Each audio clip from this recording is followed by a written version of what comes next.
Hi everybody, welcome back to the channel. Today we're going to be taking a look at the Power Rangers The Lightning Collection Black Ranger Remastered.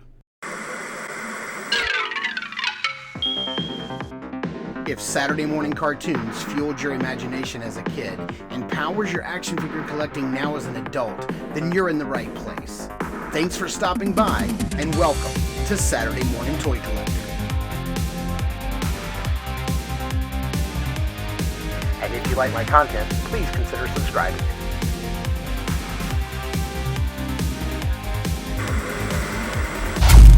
All right, before we get started with taking a closer look at the front of the package, I did want to let you guys know that this figure is in stock. If you want to add it to your collection over at Amazon, you can find it at the link down below. And just keep in mind that if you do purchase it through that link, it will help out the channel with a few pennies. Now, taking a closer look at the front of this package, man, I really love that Black Ranger art on the left side of the box. That looks incredible. We have a nice digital render of the Ranger here on the right side. It looks really good. I love that purple blast effect, and that axe, the power axe, just looks great with him holding it in his hand. I love the front of this package. It's very impressive, and if these were in stores, this would make me want to pick up and buy this figure. Flipping around here on the side, you can see that nice, beautiful 30th anniversary artwork on the left, and then the Black Ranger on the right holding his power morpher. Flipping around here on the back, you are treated to that nice digital render of the Power Ranger on the left, and then a closer look at everything you get in the package, all the various hands, weapons, helmets, and blast effects. Looks really nice. And if you're curious about how this figure comes packaged, there's a lot of extra space in this package here. The figure comes on the left, and all of the accessories and everything on the right. And speaking of accessories, here is everything you get. You do get 2 purple blast effects, of course his helmet, his power axe, the blade blaster in all of its forms, various hands, and of course his power morpher. And taking a closer look at the figure, I really love the proportions of this figure. I'm pretty sure this is the exact same body and sculpt as Billy, who we've already taken a look at, but I just love his proportions. I love the helmet, the design, the shiny, glossy, and metallic paints that are used on the helmet, the nice clean paint work on the body itself, the lines, and of course the power morpher on his belt look incredible all the way down to the boots. And then just flipping around here on the back, just so you can get a look at how the figure looks from behind. Taking a closer look at all of the various details on the helmet, the nice bright yellow eyes, the silver lines on the front of the helmet, and of course the mastodon tusks on the side looks incredible. And I did want to show off a really like punched in look of Zach's face here. I love this head sculpt. I love the paintwork. The digital print technology looks really good on the face. It looks great. I can't say that this is an exact sculpt of Walter Jones, but it is close enough. It's probably the best they have ever given us, and I really love his hair and the fade on the side. It looks incredible. So while it's not the best, I'll take it. It does the job and looks great. All right, starting off with his accessories here, we do have his morphing effects, the lightning effects here. They look great, and sorry for the contrast on my background, but they are very vibrant purple. They are not blue at all. Here we have his morphing hands, which is really cool. You have the left hand that goes behind the right, and that is holding the morpher. Let's see if we can get that morpher in his hand. This is always kind of tricky and difficult to do from behind the camera because that thing is so tiny, and you're only getting it around like 3 of the fingers.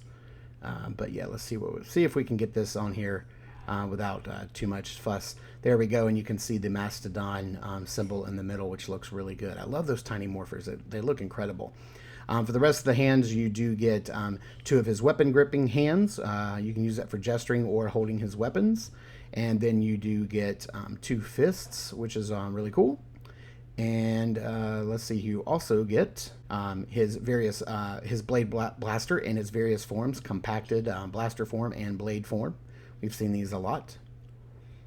And then here's his power axe, and it looks really good. It looks great either in its blaster mode or its axe mode. You can see the mastodon symbol blazoned right there in that silver. It's got an opening on the end for blast effects if you'd like. It is a little flimsy. I wish it was a little stiffer than this, but you know, it is what it is. Here's a closer look at that helmet. It looks really nice. Not lots of like glossy black paint, some matte black, and then of course some silver metallic, which looks really good. And then taking a closer look at Zach himself, man, I gotta say I really dig this head sculpt. Like I said earlier, it's not 100% Walter Jones, but it will work, and the paint work on the hair is incredible. The paint on the face is great. I love it. You know, it's not perfect, but it will do. I love the detail on the belt and the holster. And like I said, I'm pretty sure this is 100% the exact same sculpt and buck as Billy. The head can only look forward that far and down that far. And if we pop it off and put the helmet on, the story is just about basically the same. He can only look up about that far and down about that far, and that's about it. You do have some really nice. Mine's kind of loose and it's got a little wobble to it. It moves around a little bit more than I would like, but it does have some nice tilt side to side, move it all around. He has a really nice butterfly joint. Not as awesome as Trini's though, honestly. His is a little stiffer. The arms can go out and hit that T-pose no problem. Of course, they can swivel all the way around with no issue whatsoever. You do have that upper bicep swivel, the double jointed pinless elbows, which is really nice. You do have that upper glove rotation and a hinge and swivel right there at the wrist. As far as the upper diaphragm goes, he can kind of crunch forward along with the waist articulation that far and lean back a ridiculous amount. He does, like I said, has that upper diaphragm joint, so you can get some tilt side to side movement there and some spin there, but he only bends forward and backward at the waist. He does have drop down, but it is very slight. It's just a very little bit of drop down. He can go forward that far and then can only go back about that far, but it's honestly a little bit further than Trini could.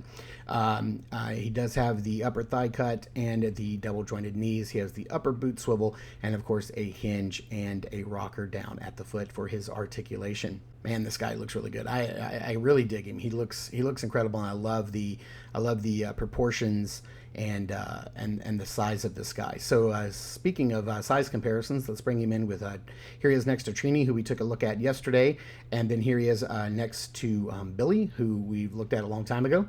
It's been quite a while, and to me, yeah, they do look very similar in size and sculpt.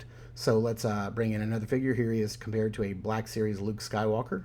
Looking really nice there. And then, of course, we're going to bring in our brand new mascot, Bill Bones' Broken Shield. Not that you're going to fit this guy in with the Mythics, but Bill Bones is under contract, so I do have to get him into each and every video in some form. So let's get this guy under some lighting and into some backgrounds and see how he poses up. And I got to tell you, I really enjoy this remastered series line. I was going to go all in on the Super 7 line because I love Super 7, but after watching a bunch of reviews, I just honestly, they just weren't articulated enough and for me, and they didn't really fit in with the scale of figures that I typically collect. So I went ahead and went with the Black Series version and Black Series with the Hasbro Lightning Collection version, and I'm glad I did. I love these figures. They pose well. They look great under lighting and backdrops. They look good on my shelf. I love the lightning effects and all the stuff they come with, and they pose up very well. So thank you guys so much for tuning in and watching. I super appreciate it. Please continue to check us out over at Instagram at Saturday Morning Toy Collector. I am the Saturday Morning Toy Collector. I'm your host, Mark, and remember, I will see you in the toy aisles.